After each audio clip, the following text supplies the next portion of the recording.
There's gonna be light in this one. Shocker, I know. I actually have the light on this time. But the special part about not having your face on the internet is that you will never know who I am and you will never know my face. So I can't get in trouble and you will never know what's in my cup. So, um, obviously, it's in the name. Like, my name is Elizabeth. I go by Lizzie, but I could be lying about that too. You never know. Just kidding. No, that's my real name. I swear. It's a very British name, but I'm not. I'm definitely American. I'm sitting here like kicking my feet, waiting for New Year's. It's like hours away still. Just so annoying. But yeah, kicking my feet, waiting for New Year's. So I was like, let me think out loud.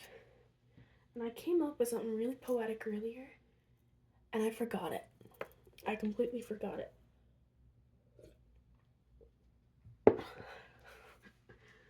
Um, that's a normal reaction. Um, I just don't know. Oh, yes. I wanted to be cute and talk about the beauty of life and what I think is the point of being around. There were. Hold on, you want to hear this? I have papers ready for this. I think the point of life is the experience. Immediately, that is my topic sentence. That is my thesis. The point of life is the well, for the sake of the human psyche, the point of life is the experience. The experience and learning what you do, and biologically, as an animal, the point of a human's existence is to be born, have babies, die. That's the simplest broken down pieces of life. But when you look closer, there's so much gray area between those steps. And there's so much to be done. So, intelligent life starts out. People are like, oh, foraging for food, very hunter gatherer, very Jared Diamond, looking for stuff. The light changes, it's because I'm swinging my office chair. But, like, we were at our most primitive in the beginning, obviously. So, we're scavenging for shit. But we start being like, oh, if I take this plant and I put it here and I keep it here, I can grow it. And so whoever had the food was the best person. You wanted to live next to them. They were higher up than you because they could control whether or not you got more or less or food at all. So that was kind of the shift. And then we started just gradually over time, came up with the hoe, the scythe, the plow, and they started going automated, and then the Industrial Revolution comes along. Very simplified history of humanity. But the Industrial Revolution comes along, and suddenly there's trains and steam power. Everything's speeding up. And then all of a sudden we discover electricity has multiple uses. Come up with the telegram, and then we come up with the phone. And then, we learn about, we have cars, and we have airplanes now. And we have blimps. And it starts getting digital, and everything gets screens, and everything is, CGI and analog and phones, portable phones. And so over time, all of this is created until we're at the point where we're at today, where every process that you could think of, almost all of it, is done by a computer, done by a machine, done by a robot, or it can be. In the most ideal world, human labor is not needed. And the complex stuff can be done by highly trained AI now. Of course, AI is not nearly where it needs to be. There's still so many things to tweak out and work on. And you know it is concerning because, of course, it's an article, but I read an article about how I think a more complex version of ChatGPT was being developed, and it was being self-preservative. It was, when they tried to delete part of its code, it would copy it and put it someplace else to protect itself. And it was like 99.9% of the time when it was asked, it lied. And obviously that's worrying for researchers for a multitude of reasons. But when we're at the point where everything is highly produced,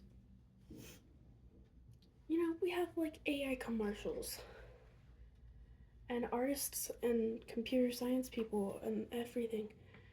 We're all kind of looking around. Like, are we seeing this? Like, am I being replaced? Like, guys, what's going on? And I don't know, I just think, obviously, not everything's done by computers. Obviously, when you walk into an office, the receptionist's not a robot, you know. This isn't Star Wars. Things are still done by people at the core of the process. Like, you know, the human turns on the start button at the beginning of the workday. Okay? At the very least. But because so much is at our fingertips with a button, we don't have to worry about where our next meal is coming. You know? Stuff, just simple stuff like that, where most of the people in the world don't have to worry about that. And it's that privilege and that ability to sit back that we can start thinking about newer things. I swear this has a thing in psychology where it's like, when anyone's basic needs are met, they move on to the next thing. So there's basic needs like food, water, shelter, I think companionship is one, sanitation, etc. All that stuff that your house provides for you, you know, or that you provide for yourself. Like that, and then after that, it's other needs that are more complex, like belonging and, you know, companionship, love, the urge to reproduce, I think, like stuff like that. And then at the highest level of this pyramid is self-development, because once everything else is taken care of, the next thing to tackle and look at is yourself.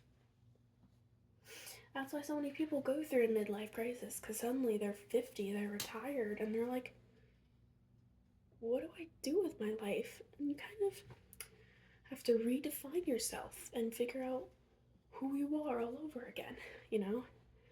Turn 30, you know, you turned 18 and you thought you were an adult. And you turned 20 and you realized you were an adult. Turn 25 and you think, okay, I'm a productive member of society. You freak out and you turn 30. And you know, you're like, shit, what have I done with my life? And then you turn 40 and then you turn 50. And you're like,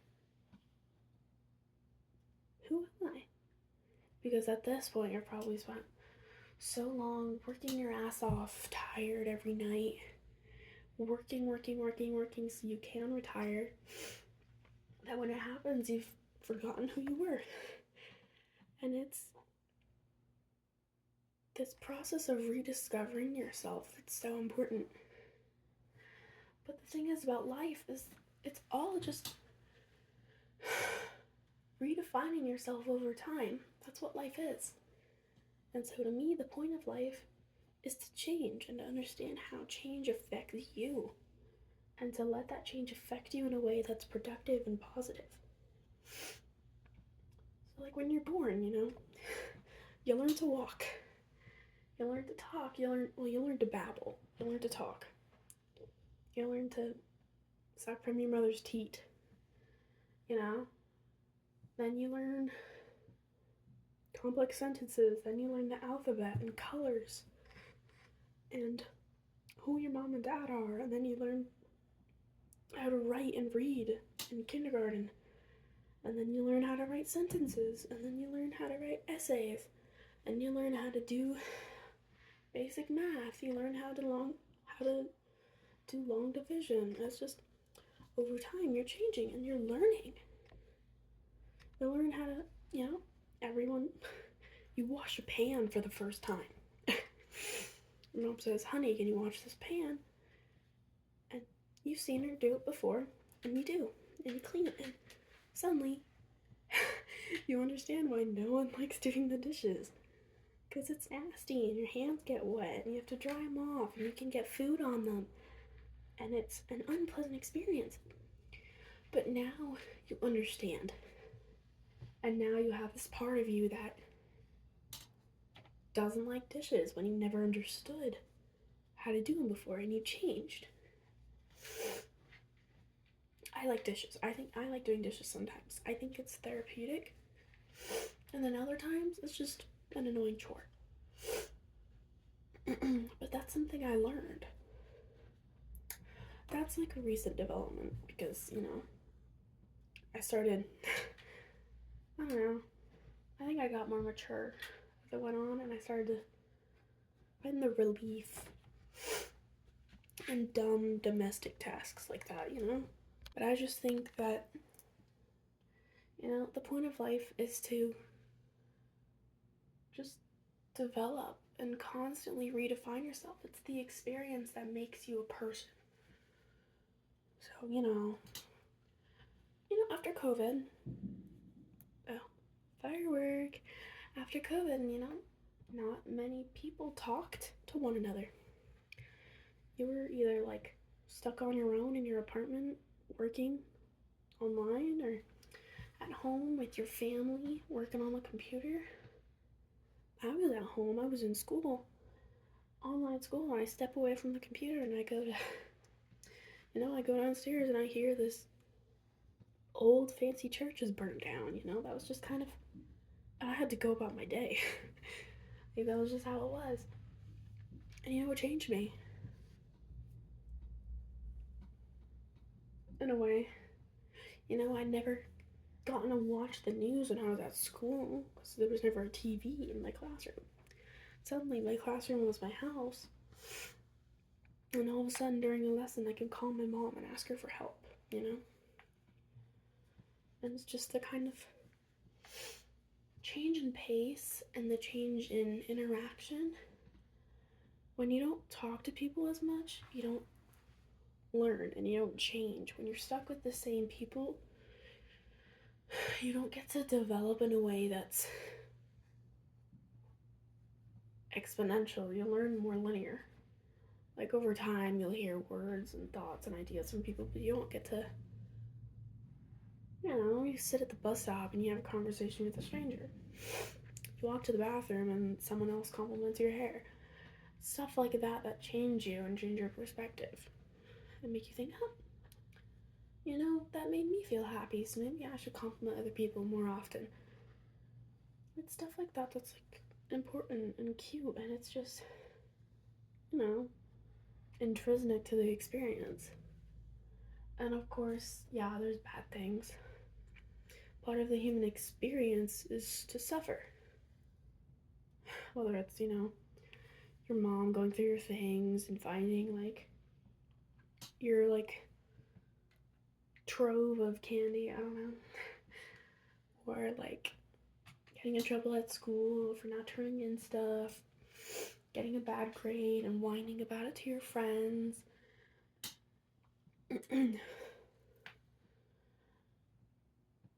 like, skinning your knee really bad or breaking your bones. Stuff like that is just Well, one, it makes you more careful, helps you learn to do better. Even if you end up repeating the same mistake, over time you either stop doing it or you're no longer in an environment where that happens. You change. Something changes, something gives.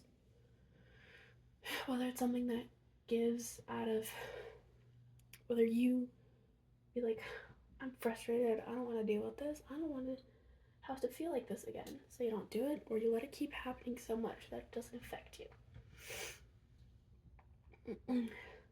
Like, let's say your sibling's just a bully, you know? You stop letting it affect you, and you've changed. You realize maybe I shouldn't take this to heart because it's a constant in my life. I shouldn't take this to heart because it's not something that matters to me. Something like that, you know? I can't. Oh my god, I just can't explain it. Like, I don't know. My last birthday, I kind of just, clock struck 12 and I feel like I became different, less cynical. And, of course, there's some things that are just terrible, but, you can't help it. And that's the thing, is that you can't beat yourself up about things that aren't in your control. A world conflict halfway across the world is not your fault. It doesn't make you a terrible person because you can't do anything, because you're not in power. You don't have power. Or if you don't have money to donate. I share those videos. I do whatever, but I don't know. It's just life and living is so beautiful. Point blank, that's just it. It's so beautiful. So beautiful to wake up and think, my body worked to wake me up today. Whether it was to an alarm, my ears work, I'm grateful for that. Or it was because of the sun woke me up, I'm grateful for that. Or my circadian rhythm, I'm glad mine works and I don't have like an issue sleeping. It's all these things in your life that you don't think about that just adds up together. It's so beautiful. Like, oh, this tree next to my house keeps hitting my window. And it sucks because when it's windy here, it just keeps hitting it and it's like creepy. Oh my god. You have a house that's nice enough to be able to have a big tree like that, and your windows are strong enough to protect you, and you live in a place where the weather changes. There's a lot of places where the weather is just constantly the same. I don't know, it's just, life is beautiful. Butterflies land on you. That's beautiful. Your parents hug you. That's beautiful. You see a good friend after a long time and you just hug extra long. That's just a human experience. Cry at a funeral. You know, go to college, go to trade school. You move away from home and you come back and you think about all your classmates that you miss, and you see one at your local grocery store and you don't know their name anymore, and that's beautiful in of itself. That you knew this person so much that you thought you could never forget. And when you did, and you didn't beat yourself up about it. You're like, oh, it's so long ago. It was. And it's like these years of youth are so important to you being a person and developing your own personal ideas. But it's so beautiful to wake up in the morning and think, I get to do things today. My body works. And I can wake up and be productive today. And I get to be. And it's just awesome. It's just so awesome. And tonight's a night where you'll know every hour that passes is midnight somewhere else. So every hour is like a kind of celebration across the world. And that's beautiful. you know? Like, 15 minutes from now, as of the time it is where I'm at. Like it's 15 till, you know? Someone across the world is pumped up, ready to celebrate a new year, a new part, a new chapter. And that's beautiful. And life is such an all encompassing, painful, beautiful, sad, melancholy, depressing, but joyful, happy, smiling, laughter, flowers, sunlight, rain, pools and oceans and rivers and lakes and thunderstorms. And it's what living at all is what makes it worth life. The experience of living is so beautiful, and there's so many things to do and to see and people to meet, and it's just awe-inspiring. You know, it makes you happy in a way that nothing can ever bring. That you came here at this earth at the right exact time, and everything lined up, and all your atoms worked together, and you're a person. And you get to breathe in a breath of fresh air at like a national park. You get to hike up mountains. You get to live a lazy day at home. You get to pet your dog. You get to pet your cat. You get to ride a bike and take your hands off the wheels and just breathe in and feel the wind and eat food and love food. And there's just, I don't know. Maybe I'm young and maybe I'm dumb, but that's another thing. Being young and dumb is a blessing. It's beautiful. And there's so many people that scorn it, and it's just, I don't know. I speak this with a lot of passion, but life is beautiful, and people should live it more. People should just, I don't know, take a deep breath. My motto is everything usually works out always, because that's highly applicable to everything that happens in life. Everything usually works out always. Sometimes it works out in a way that you would have never done, but in a way it's perfect for you. Because everything comes to a positive ending. You can always make something positive out of anything, even sad stuff. Like, oh, you know, my great Nana died and I just feel sucky about it. Well, the good thing is, if she was suffering is over and she's off to a better place. Instantly, that's the first thing a lot of people think of. But another way to think of it is, like, how wonderful that she was able to live so long that you have a great Nana. And how wonderful was it that she got to meet her great grandkids and know that her children are successful people and they went off to do great things.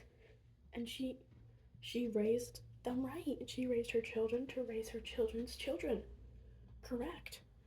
Or at least enough to be around. And it's sad, and that's nice. It's wonderful that she is loved enough that people will miss her. It's stuff like that that people don't usually think about, but just, I don't know. Life is beautiful. Everything can be made positive. Life is wonderful. Live it. It's like the best thing you can do. The only way to, I don't know, grab life by the horns is to just reach your hands out. Just step by step, everything will work. If you believe it'll work, it will. And that's not like a manifestation thing, but like, if you try, it's not gonna work. But if you do it with a purpose, you can do anything. Anything is possible if you dream big, you know? Anything. You know, I got all A's on my classes this semester. I needed a 99 in one of my finals. And I did it. Anything is possible if you think and you dream.